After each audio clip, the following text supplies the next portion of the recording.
So that one's going downstairs to my my downstairs streaming PC for when I do things that require a bigger space. For example, when I was doing Undertale on a bicycle, I needed a downstairs microphone setup like super easy, so I just had an SM58, put it to the side, and then I'm just cycling away. How were you playing it on a bicycle? So, let's go into that, shall we? Yes. So, hello there, everyone. How are we all doing?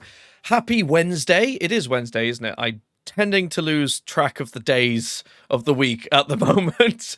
But yes, welcome back to another episode of the Creator Deep Dive podcast for Steinberg. Yes, it is Wednesday. Thank you, Sim Games. I'm glad for the clarification.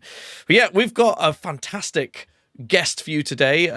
We're going to be chilling with Nikohart, who has been, well, in content creation, I think, as long as I have, and has done many things on the other side of the fence, from not just music, but gaming, creating custom controllers, DJing. This man does like everything. So yeah, we're going to dive straight into it. Here's the man himself. Hey, dude, how are you doing? not bad, thank you. How you doing?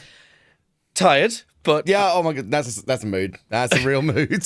the perpetual state of being, I think, for any content creator. It's like, oh yeah, I'm gonna get an early night. Oh no, it's 4 a.m. I played ball pits for ages. Oh no, that game has been taken over me.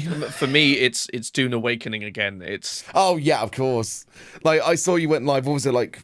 Kind of like late-ish the other night. It's like, you know what?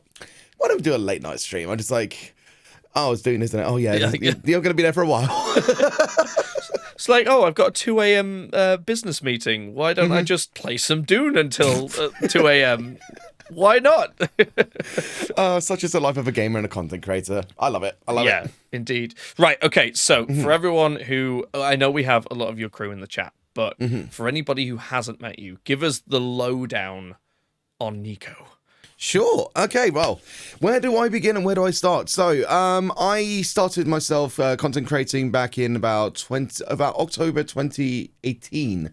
So I think I'm coming up to around actually when I actually first started streaming, like the date of, which is actually quite nice. And I've been real close. I've been doing that for about 7 years now, roughly. So, during the midst of me doing content creation, I was probably in the music industry, so I wanted to try to bring a little bit of love from the music industry back into my content creation. So initially started out with gaming, branched into playing games with alternative controllers. Then I was like bringing my DJ decks back in. I was like, hey, I can DJ, but I could also play games on my DJ decks. And then it just kind of spiraled into a multitude of different directions, as you said, like a music, DJing, alternative controllers, and just lots of wacky things on its end, really. Yeah, man. I mean, I love the crazy controllers you come up with over the years now, but I wasn't aware that you were actually using your DJ decks now to control games. Yeah, so it's all via the USB MIDI. Yeah. So that way I could actually just know exactly what my Pioneer XT-JX3 MIDI outputs have, and then transcribe those through, I think it's like the program FreePie, and then just turn them into mouse and keyboard, and it works flawlessly. Yeah, MIDI is absolutely ridiculously powerful. You can do so much with it. Yeah, I use it to control the camera changes on my stream from my drum kit. It's surprising that more creators in the gaming space don't use MIDI. Then again, I guess a lot of them might not know about it, with it being more a music-based thing. That's true. But yeah, I mean, as well, the DJing, I got to see you DJ at TwitchCon. That's true, actually. Yeah. I'm still very like overwhelmed that I got to DJ, like, you know, on the Friday, you know, when everybody's coming in, getting the tickets, and just seeing the response to the music I'm playing. Because, you know, us Twitch streamers, we're always inside of our house, we're DJing in our houses. Sometimes we don't know what that feedback is of like real human beings. And actually seeing the reactions and responses, I mean, for yourself, for drumming as well, like you can see the reactions to you doing all the fills, and it was like, oh, that's sick. Same for the transitions for DJing. Everyone was like bouncing around, jumping up and down. That was amazing. I'm so thrilled. A good transition is the equivalent of like a drum fill for a DJ, for sure. Yeah, absolutely. Oh, I love that, actually. Yeah, it's your own unique mark on the music, I definitely think. So I have to ask the big question that I've been asking everyone who's come on so far, but what got you into content creation? Because, like you said, you started in 2018, but what was the spark? What led you into it for the very first time? Sure. There is obviously some sort of like parts I can't say because it hits like kind of like darker tones and stuff like that. But the main course is that I tried to start streaming back in 2012 when on a MacBook Pro back then. And I remember that OBS did not really like it way back when on the MacBook. So there was some games that did work on a MacBook, which was Binding of Isaac and Super Meat Boy. However, when I tried to play Super Meat Boy, because of the amount of processing usage and just rendering and coding, I was just glitching through the whole stage, and it just wasn't working. And I just knew that wasn't my time to start content creating. Yeah. But towards the latter end of 2018, when I was in the music industry, some bad things happened. I won't go into on this stream, but I basically straight left the music industry. Next day, started streaming for the main sole reason to get my voice back, to get my voice back, to actually regain who I was, who I'd lost myself in the music industry. And because of that, I'm bringing myself back into various parts of the music industry because I have my courage and strength and voice back. So music industry is a whole beast anyway. So, but if it wasn't for me making that split decision of like, I'm going to change up and do something completely different, here I am. That was that one decision, and the 7 years later, basically. Yeah, no, that's fantastic. I mean, the amount of streamers who better way to make the point. I think one of the best parts about streaming is you get your own space on the internet, don't you? Absolutely, yeah. It's somewhere you can make your own, and I totally feel I came from, and got into content creation from a little bit of harder times, shall we say, and it was definitely that place where I could be like, hey, I can be me. I don't have to worry about everything else. And you were saying about Super Meat Boy. Love that game. Love that game. Yeah. Getting that to run on a MacBook was I remember those times of trying to screen record. Oh no. It was ridiculous. But I'm guessing you're not streaming Super Meat Boy now. No, so now that I've kind of made a bit of a establishment of my content, I do lots of variety gaming, I speedrun, I create tools for speedrunning as well, so all the kind of the starting, the stopping, the automatic splitting. I love speedrunning horror games. I still have got to speedrun the new PC release of Alien Rogue Incursion. I still got to do that.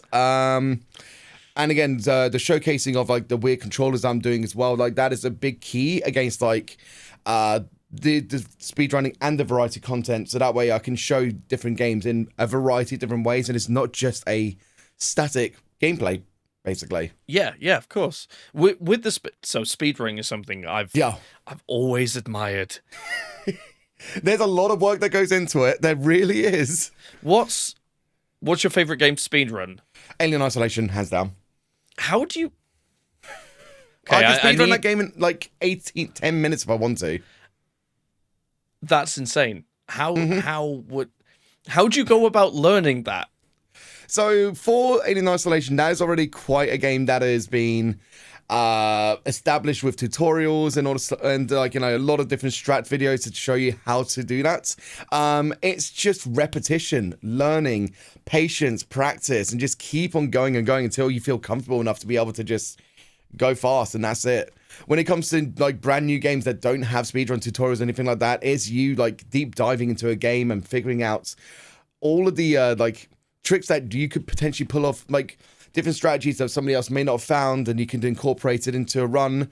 And it's the communication between other runners, or if you're the solo runner, you just got to try to make that breadth of knowledge and just push it out onto the internet, basically. Yeah, though that's incredible. The only game I tried to ever get shall we say, a fast time in, not a speedrun, was Untitled Goose Game.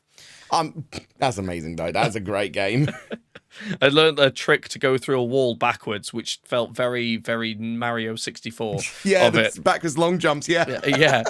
But no, that's incredible. Like, it's so wild for you to have come from the music industry into the gaming industry. I mean, there's obviously quite a lot of crossover in the the techniques used for production. Yeah, absolutely. And I mean, it gets us on to the key question, as I always say. Steinberg, audio company. Talk to us about your audio setup. So I've gone through a variety of audio interfaces and setups. I mean, such as the life of us, where we're constantly exploring how we want to make our audio sound. Currently, right now, I am using a Go XLR, the full one. That one's great for me because I have the touchpad to be able to record very quickly on the fly. Yeah. I love the feature of that. And with that is going into the Cloud Lifter and then powering the Electro Voice RE20 mic because I just love the way this microphone sounds. It's like a pop icon classic sort of microphone. Aside from that, I do have a Audience ID 14, I think, for my game PC. That's allowing me to take in the XLRs for the DJ decks, for example, and any other inputs I do need. That sends into my Go XLR. Then it sends into the full stream output. Downstairs, I have the Elgato Wave XL, I think it is. I forget the name of the product. It's the one that plugs into the back of the Stream Deck Plus. Oh yeah, it's the little dock, isn't it? That's XLR, the one, yeah. XLR dock, yeah. So that one's going downstairs to my my downstairs streaming PC for when I do things that require a bigger space. For example, when I was doing Undertale on a bicycle, I needed a downstairs microphone setup super easy, so I just had an SM58, put it to the side, and then I'm just cycling away. How were you playing it on a bicycle? So, let's go into that, shall we? Yes. So, what we had done is that the revolutions of how fast you're pedaling went into a little motor. That motor sends out like rotary data for once you're cycling over a certain amount, then you have access to your left directional. Okay. So you could not move in the game unless you're pedaling, and then everything else is just on controller, but the main act of movement was you pedaling. Yeah. That is a fantastic way, especially people who are... I know that game has a die-hard community. That is... I need that. Where instead of going to the gym, I'd be there all day. I could just bring my bicycle over if you want me to. It's literally behind my TV, just being not used. If you want to use it, I'll bring it down.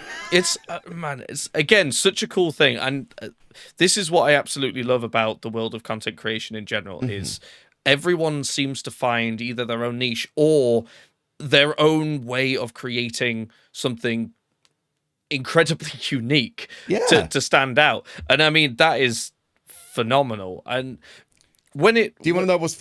I can add on to that. So for Games Done Quick, which is a big speedrunning channel, and they do loads of marathons for charity, they do hot fixes, and I speedrun that Undertale on the bicycle at 3 a.m. in the morning because of time zones, and I managed to beat my personal best for doing the kill all the enemy, the monsters run within about an hour and 50 minutes on the bicycle. So you were exhausted after that? No, I was awake.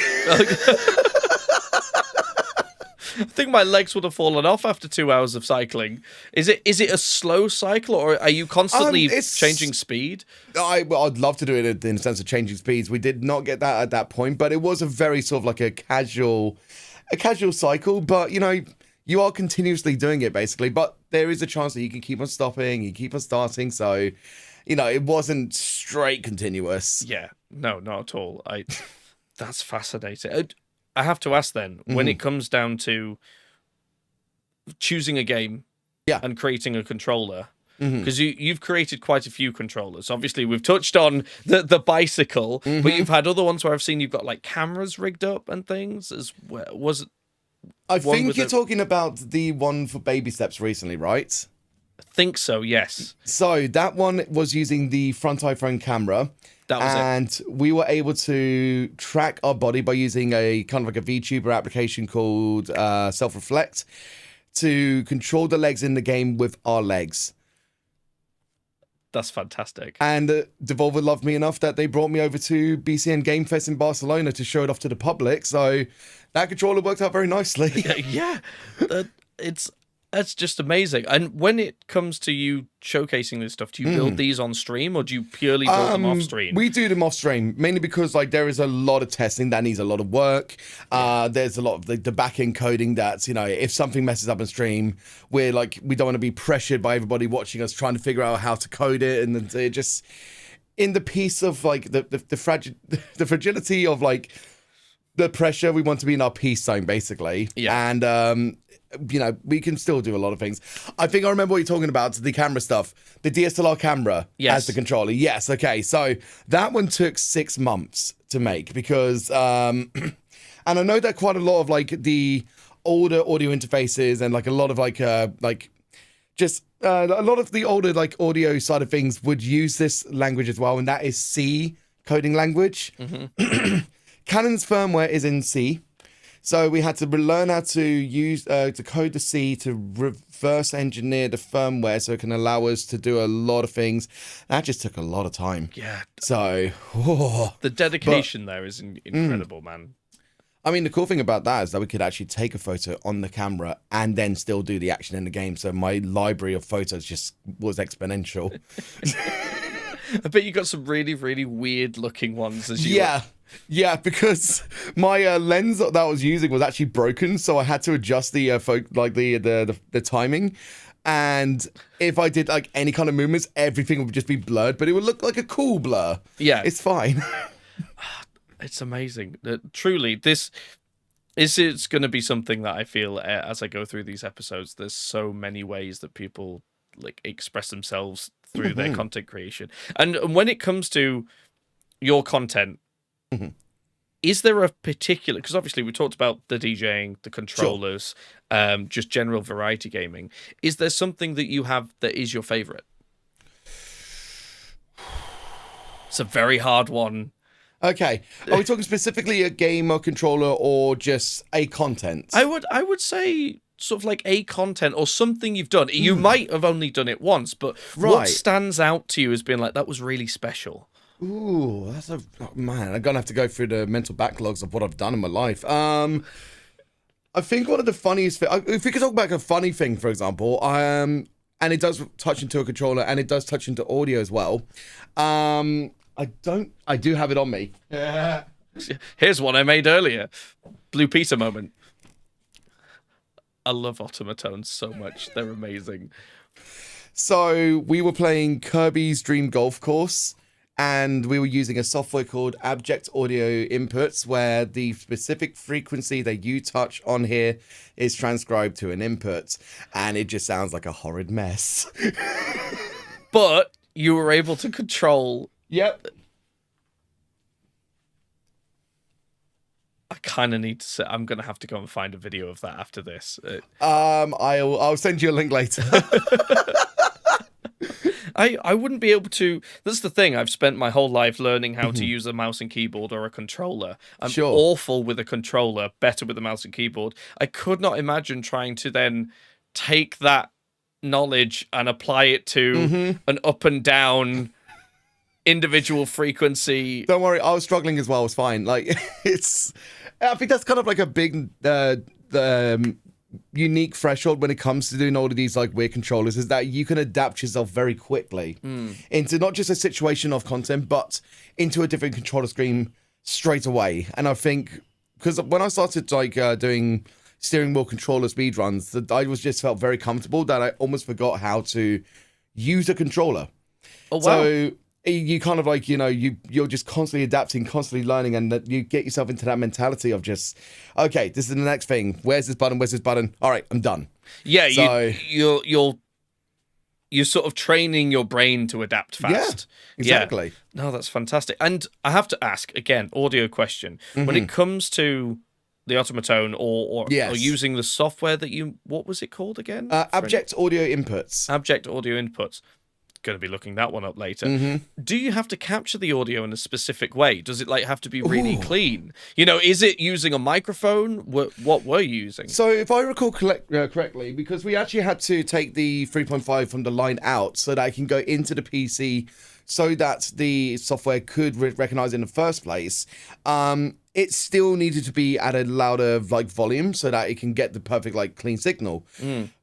But it was still coming through the mic. So it was that kind of case of, do I rely on what is coming in internally, or do I rely on what's coming in from the mic? There is going to be some milliseconds of difference because you are getting the direct input to what's coming in from your mic. Processing and everything, of course. So if I recall correctly, I just muted what was being sent out from my gaming PC and just relied what was coming in from the mic, because at a distance as well, because like say I was around here and it would just be like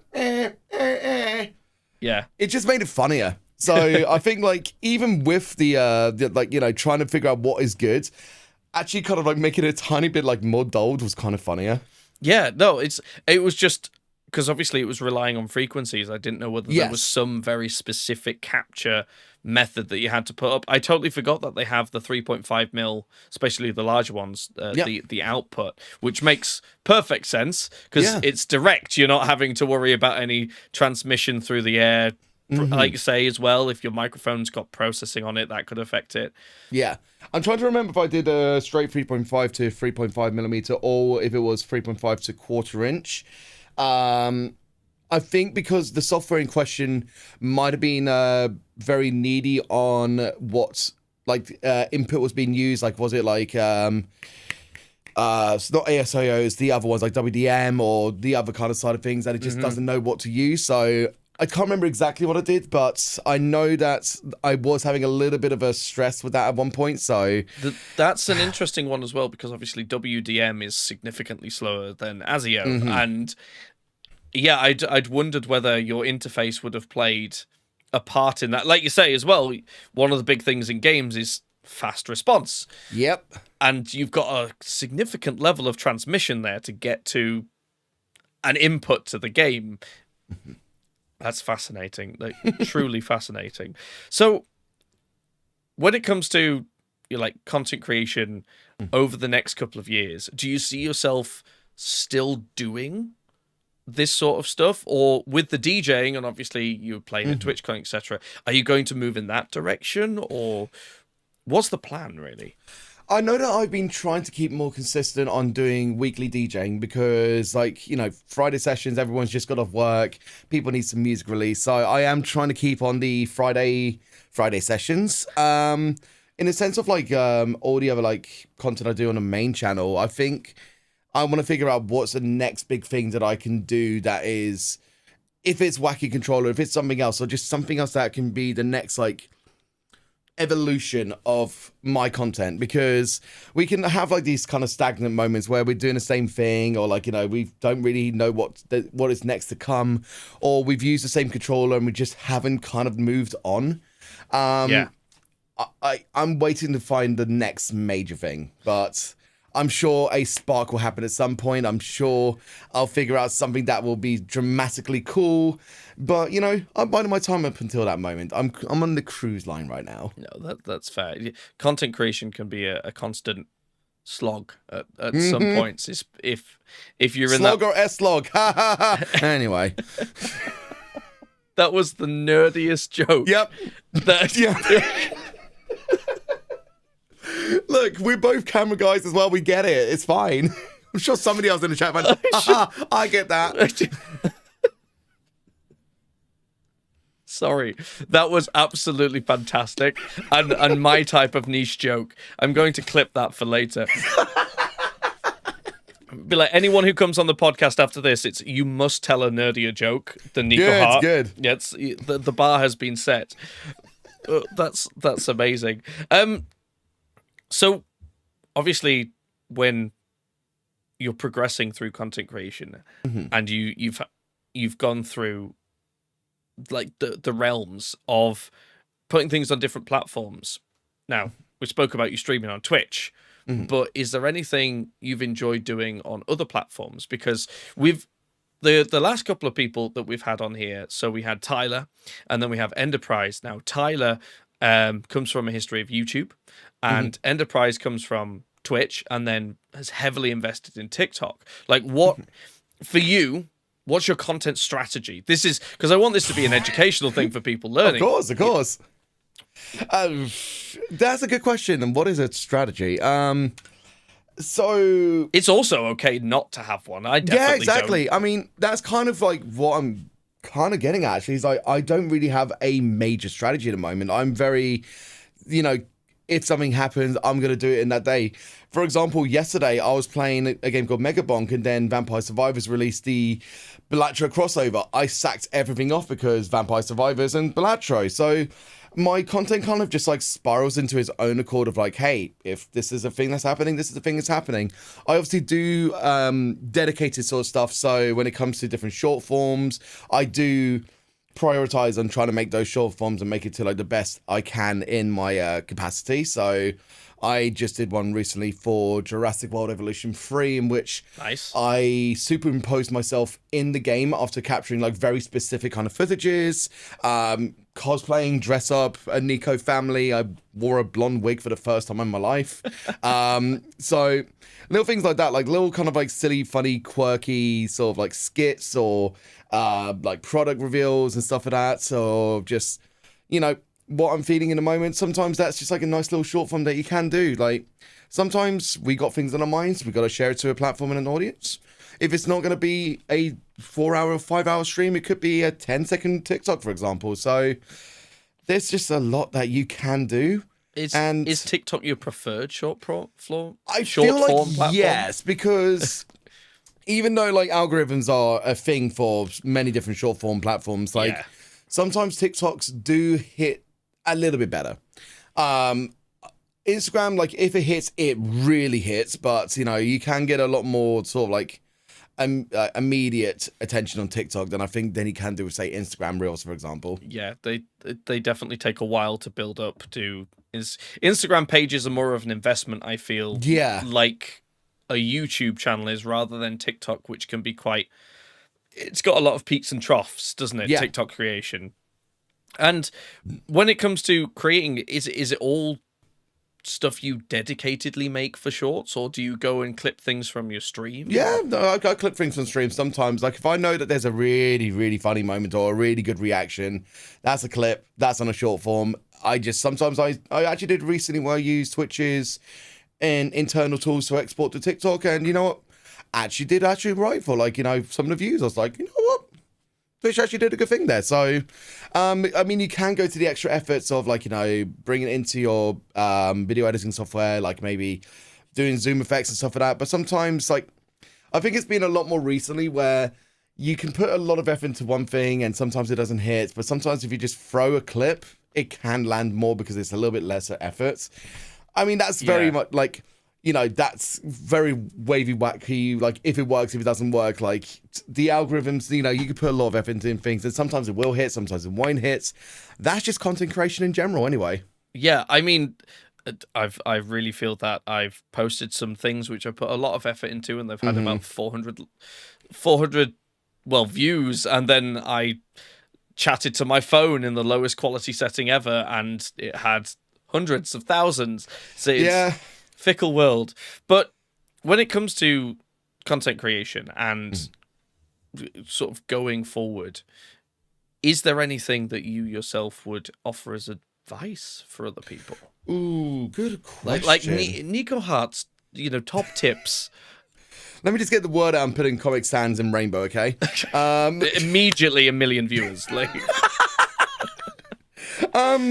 I think that kind of like the main basis of the advice I'd like to give is, you know, if you're wanting to get yourself into, say, content creation or something that you're starting to feel immediately passionate in, don't just do it on a whim. Make an informed decision. Make sure that you are, you know, you want to go in with your 100%. When I did my my immediate leaving of that aspect of the music industry I was in to go into streaming, that was not just a sort of like, oh yeah, I'm gonna do this. No, I made a straight like complete mental shift and mind and change to be right. This is now my everything, and this is what I'm fully commit myself into. yeah. Once you've committed yourself to that kind of mindset, it can take any amount of time to kind of figure out the kind of the right strategies, the right kind of progression that you want or that you're foreseeing. Nothing's going to be immediate. You can't expect immediate like gratification or fame or anything that will be, the kind of like what you see from all the people who are already immediately established. It can take days, months, years, or centuries even sometimes to be decades. But I don't know the difference between. It could take any amount of time to be able to get to a level that you feel that you're comfortable with, but keep on enjoying every step of the way that you're taking. Bring yourself and everybody around you up with you at the same time, and just enjoy the love, positivity, and the mindset that you'll be able to bring to yourself and to everybody else. And the biggest thing that I can take away, which I always offer to myself, is try to make at least one person smile and yourself a day. Call and response is immense. You can give and give and give, but if you don't receive back, then you'll deplete yourself, fill yourself up with everybody else around you. No, absolutely fantastic. And some great advice, like truly, I think if you don't enjoy, especially in today's world with content creation, when I started, it was slightly the opposite in the sense of more on a whim. I had nothing and I was looking for something, and it just content creation landed. But it did take a long time to get going because of that.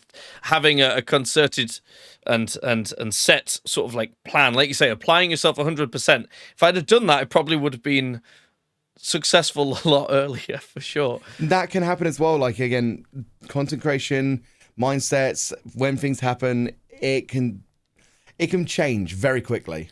Yeah, most definitely. And so I take it as well that streaming is sort of your main platform when it. Yes, so my time on Twitch.tv is 100% like my source of like living revenue, and just where I get to hang out with like some of the best people that I've ever met in my life. And again, this is something that I would never take back ever, basically. I think that actually leads on to a really good question of the importance of community for you, because there are various different types of content creation, obviously, and say when it comes to something like YouTube, where you have fantastic people, hopefully, most of the time in the comments, it's a very different experience compared to talking to people on Twitch. And what's your experience with building a community? And like you say, you've met some of the best people in your life. Like, what grew that for you? What hooked you on that?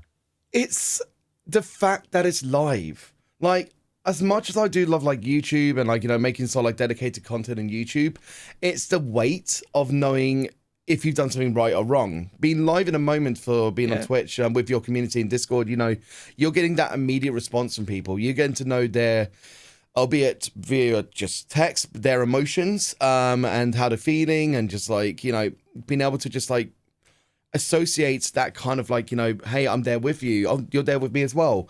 We're having this back and forth. This is something that like is incredible, that we can have this kind of ability on the internet to just harbor like-minded people who want to bring us up as well. Just because obviously my side of things is very memey as well. The amount of memes that everybody shares with me in my community is just, it gets a lot sometimes, and I love every single thing I see. It's so cool. But I never would have imagined, say, like, going from starting with like maybe one or two people watching my stream, and then like occasionally chatting me in Discord, to however many people may be watching me now, and we're all just constantly chatting. It's just like, that fills my heart every day, just getting to chat to people. I love it. Yeah, I definitely think that's what sets live streaming apart from the other platforms. For me, it's why I personally haven't done much short form, is because you don't get that same response. There's nothing like being live and seeing people going, whoa, or saying hi or sharing a meme. I mean, memes are the lifeblood of the internet at this point, aren't they? So true. Have you ever had a meme made about you? Yes, I have. And it actually spun into like musical tonalities as well, and like different remixes. Remixes? Yeah. I had one of my friends, he's a Resident Evil speedrunner. He's a really good producer who did one of the remixes for Kiboga, actually. Wow. And he was just like, haha, I'm going to take your voice line and turn it to drum and bass. I'm like, cool. And I did that for one of my friends as well. Like, they said something on stream, it's like, okay, I'm going to take your voice and turn into drum and bass. And it's just, that's another fun thing about the kind of friends that we harbor, is that we can have a little bit of a joke with them, but it's musically hilarious. Yeah.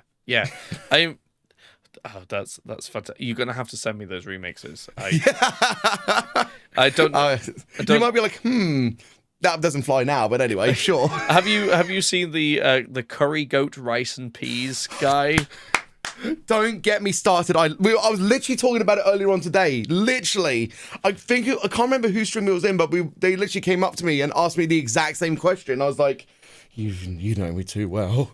No, it was Formaganda at like 1 or 2 this morning when we were collaborating for that Vampire Survivors online co-op. Yeah, they came to me and said, "Oh, have you heard that as well?" I love that. I love that so much, and how the whole musical community and the whole producers of TikTok came together and just immediately started to make that. And now it's a single. Now it's something that you can stream. It's incredible. Yeah, I saw the original video without anything, just without anything, voice. And I was like, oh, that's a bit amusing, you know, because of the way it progressed. And then I think I was just doom scrolling on TikTok one night, and it mustn't have been about 5 or 6 scrolls later when it came up with the remix that went like viral. Yep. I was like, it's genius. And I love how crazy it comes, like how crazy things come out of something so simple. I mean, you know, without too much getting too off topic, but did you also see years back the video where it got stitched with people, where the guy was like, "This is my girlfriend, she said on my birthday," and then they keep coming back out and they've like added people in. That one sticks rent free in my head as well. Very Vine energy, as they would say. Oh man, bring back Vine. My beloved, yes. You can always tell a content creator, because it's how many Vines do you quote daily. Oh my god, yeah.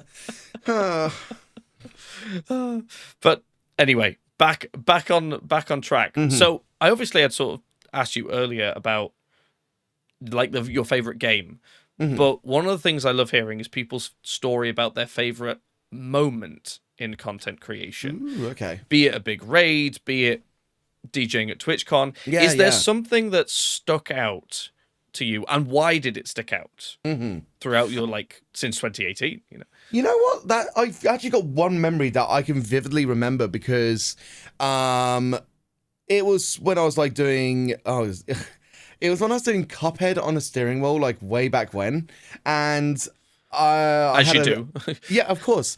And I had a like over 1,000 person raid from Ray Navarez Jr., which wonderful gentleman as well. And I went to go check back into his VOD to see like how he just found me out of the internet, and apparently it was just from the front page, seeing me on a steering wheel against quite a few other friends in his list. He's just like, wait, that guy's playing Cuphead on a steering wheel. Like that immediate draw to attention of, what is this guy doing? This looks interesting. I'm gonna bring everybody over. Like that's like the kind of reaction that like I've been very enamored by. That like people are just like, oh, that looks cool. Let's go watch. Like that's, I love it. I love that's what people see when they see a screenshot or like an image of me doing something like a photo of me DJing, or a photo of me say at Barcelona, or sort of done something. It's just, oh, that's so cool. I would love to see them do that live. And then, oh wait, I am live. So it's just having that like the response from everybody coming in as well, and this being so excited by what they're seeing. Just there's something new, something exciting, which kind of goes back into this whole talk of content creation. Is that what are you doing that is unique? What's different? And what I was doing in that moment was so unique for them that everybody was just uplifted, and that was awesome for me. No, that's the biggest compliment ever. So having someone see like the little thumbnail and go, wait a minute, especially pulling them off like their, shall we say, their normal raid cycle. Yeah, sure. Oh, that's fantastic, man. Like truly. Also, how were you playing Cuphead with a steering wheel? Like, how was that mapped? Left, right, pedals to jump up and to go back down. For the PlayStation side of things, I think it was like the flippers were like trying to shoot. And jump buttons are the buttons on the actual base of it. So Honestly, pretty easy. I say that. Says that would take me weeks to learn. Mm-hmm. I tried playing. There's a speedrunner I've seen who plays Super Mario and various other games with a drum kit. Is that CZR drum? Yes. Mm-hmm. And I tried to rig that up to play PUBG. I think I remember seeing you do that. I think I was in your chat when he was doing that. Yeah. It did not go well.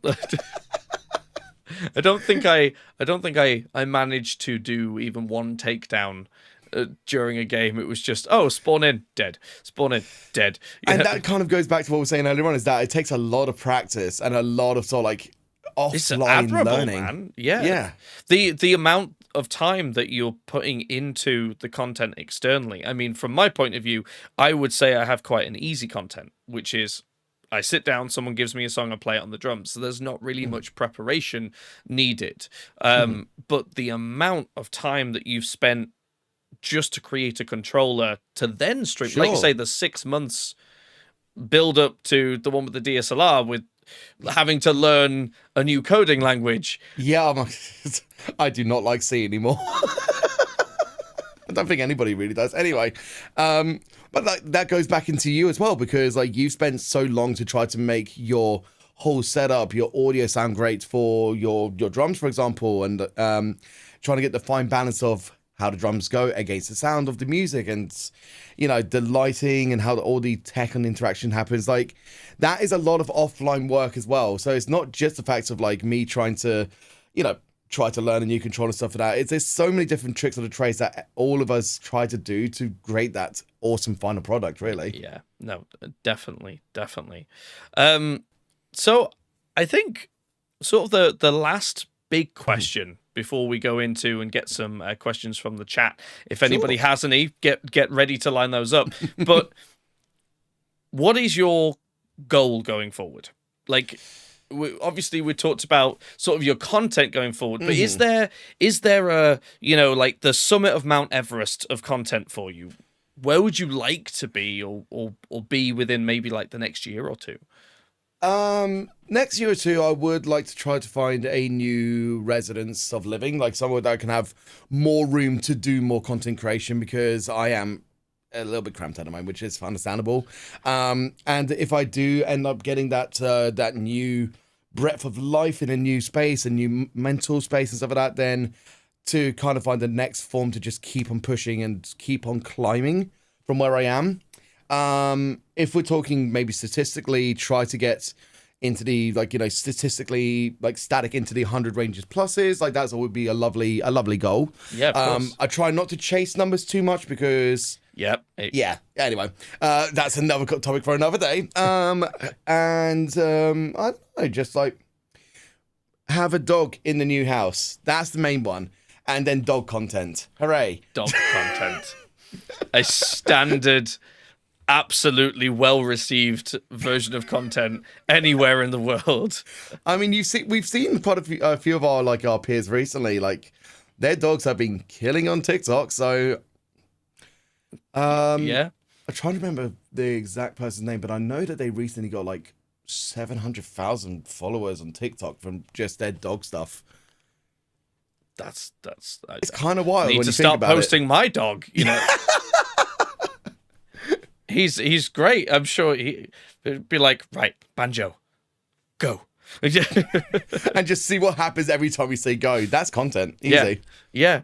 No, that's fantastic. And when it comes to sort of your,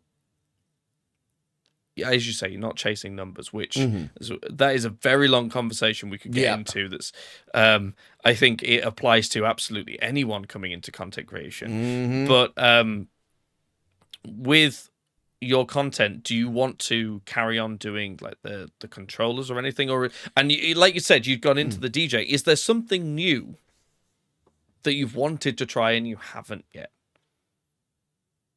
I think like straight from the ground up building a accessible controller that anybody can use, because accessibility is huge when it comes to people who may or may not have the ability to actually be able to game. I would love to build something that would be, you know, affordable, easy to build, or like easy to buy, and anybody could just use it. Like, I feel like that would be the nicest thing that I can give back to everybody. So that's incredibly admirable, man. I don't know where anyone would start doing that. You I still are the learn. best person to know for sure. But yeah, giving back to people like that is, yeah, that would be a wonderful thing, man. Absolutely. Truly. So we've got about another maybe 5-10 minutes before we sort of end the episode. So is there anything anyone in the chat would like to ask Niko, or is there anything I haven't asked you that you'd like to talk about? You know, these podcasts are about sharing creators and what they do. So, you know, if there's something you feel I've missed, please let me know. I'm like say I feel like that's a lot of cool things that we've tackled anyway. So I'm intrigued to see if anybody's got some nice messages to relay or questions. So feel free.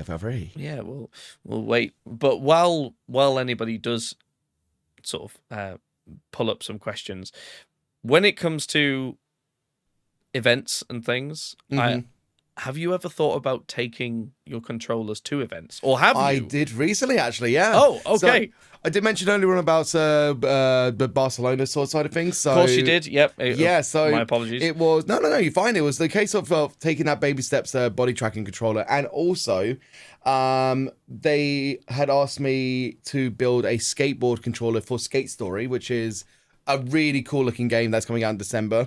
And we got it custom printed, so like the actual nice decal art is on the back, and the grip tape side of things. It was 2 levels of controls that you can use in it for those who are experienced and non-experienced in skateboarding, which was that you had to literally slide your foot across either side so that it would press the X button in the game, and for those who were comfortable, gyroscopically tilting your body. Okay. So you've got to try and do all at the same time, and it's some people don't have that kind of the coordination, but for those who did, it looks so cool. I mean, just thinking of accessibility, but also disabilities. One of the things I did when I was younger was learn to rollerblade to help my balance, because my balance is abysmal. But controllers like that, aside from the accessibility, could actually be used for helping people with coordination exercises. Yeah, 100%, yeah. I'm glad you explained, because I was going to ask, how would you use a skateboard would you put it on a treadmill and then, you know? That's something I want to do as well. I want to find a manual treadmill, but why are they so expensive? They are ridiculous. It's all motorized. Give me a manual. Because, like, you know, then you could set your own pace of, like, you know, how fast you're going and how fast it goes in the game. But if I want to get one, I might have to import it. And if you just import a single one, it's going to go higher and higher. You need a sponsor. You need to just go to someone and be like, hi, so I need £3,000 for some reason. I don't know what a treadmill which you'll costs. find out later. Mystery sponsorship. It's a surprise. Oh, yeah, that's fantastic. Cool. So I don't think we have any questions from the chat at this point, but thank you, man, for joining. Of course. Thank you for inviting me. Just getting to hear about like the stuff you've done is really inspiring, and I hope that everyone who has listened has sort of maybe gone, maybe there's something unique I could do in the way. It obviously doesn't have to be controllers, but sure, anything along those lines. But yeah, and I will say as well, man, it's really nice to know that, like you say, unfortunately it was a dark time coming from the music industry, but it's lovely to see, especially from the point of view of Steinberg, sort of like you coming into a different world and then utilizing all that knowledge and all of those ideas that you've had to progress and be successful, you know, in what you do. It's truly wonderful to see, and always it's a very inspiring story. So thank you for sharing. Thank you so much. It's really lovely to be able to say these kind of words, because you know, we do keep it in our brains quite a lot of the time, and like, you know, it's nice to constantly be able to remind ourselves, like, hey, even if it was a dark moment, we're still here, we're still kicking, and we're still pushing forward. So it's awesome. No, of course. But thank you again, man. So there's one final thing I need from you, which is we're making it a tradition now that the guest gets to choose the raid. Ooh, So okay. who would you like to go and say hi to? I've got to pull up my list quickly. Let's have a look. Yeah, you take your time. But thank you to everyone who's watched and been here. Either from Niko's community or the Steinberg community or my community. Really appreciate you all being here and listening to the wonderful stories. We have so many guests lined up now for the next couple of weeks. We haven't locked in who's next week, but again, these should be happening now every single Wednesday going forward. So if you want to continue to listen and hear more inspiring stories from creators from around the internet, not just on Twitch, we've got some great people from YouTube lined up, and as well a couple of TikTokers too.